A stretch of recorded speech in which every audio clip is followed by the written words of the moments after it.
Hello, my name is Frederick Anafi, and you are welcome to my Excel today. Today, we want to look at the Excel essential sum using the DSUM function in Excel.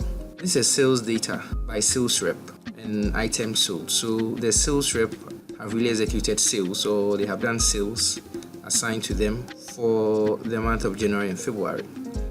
They are in groups, so we have sales group 1 and we have sales rep plus group 2, and we want to find out the total sales for each group as the sales assigned to the various sales rep. That's Fred, James, Susie, Fia in group 1, and we have group 2 sales rep for Ben, Gabi, Pia, and Ben. How do we execute that?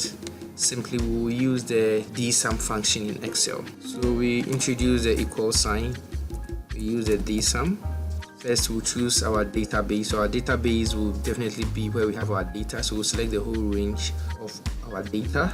So that's the total set for our data.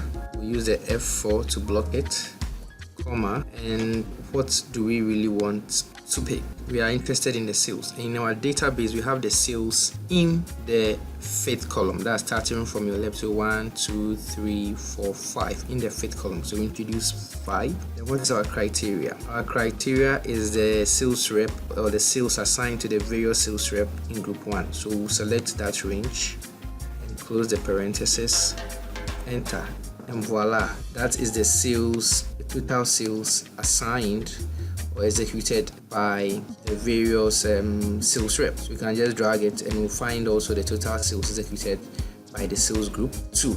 So you can see that the sales group 1 I really recorded more sales, which is 72,000, as compared to group 2 they have recorded 57. This is how smart you can execute such a task. Continue to follow us on ET Consult and have a wonderful day.